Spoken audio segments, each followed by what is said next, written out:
Zice-se că și timiditatea ar fi o formă a orgoliului. Paradoxal, ea te face să te simți mai puternic. Uite așa cum se simte Dumitru Dragon când cântă Ai rămas a mea iubire, melodie pe textul scriitoarei Rodica Elena Lupu, o foarte bună prietenă a artiștilor cu talent. Dumitru Dragon a cântat în formația Trubaduri. Acum Dumitru Dragon este realizator de emisiuni muzicale la Radio Oltenița.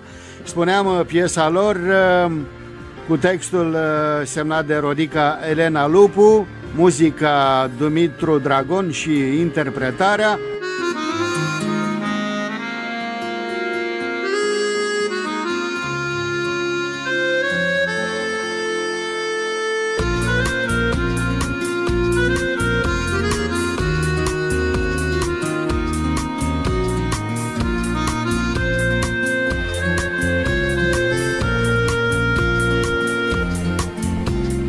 Prima întâlnire, prima sărutare, n-o poți da uitării, ori și cât ai vrea, semn de fericire, caldă sărbătoare, urmele visării sunt dragostea mea. Nici tu n-ai uitat ce a fost odată când s-au cunoscut un băiat și o fată. Ce mult s-au iubit, aduce aminte, chiar dacă de-acum tâmplele cărunte.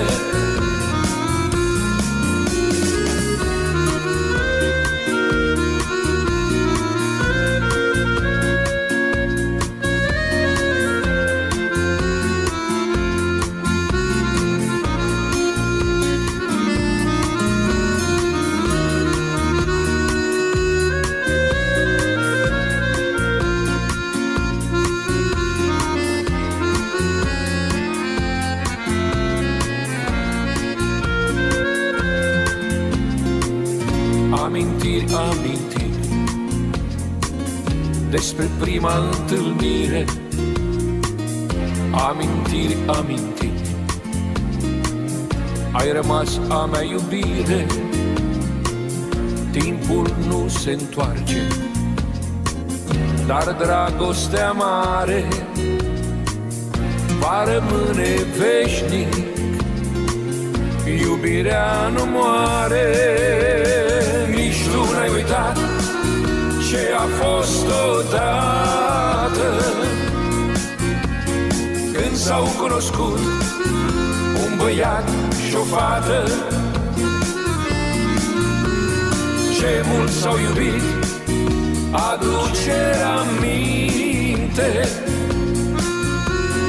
chiar dacă de-acum tâmplele-s cărunte.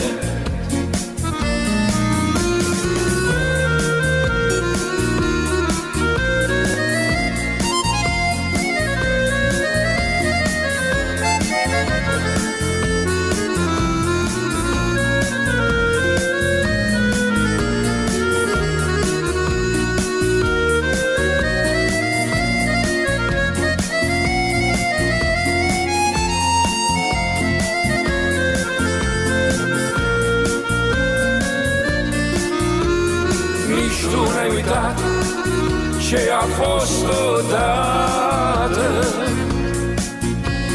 când s-au cunoscut un băiat și o fată. Ce mult s-au iubit, aduce aminte, chiar dacă de-acum tâmplele-s cărunte. Tâmplele-s cărunte, tâmplele-s cărunte. Ai rămas a mea iubire,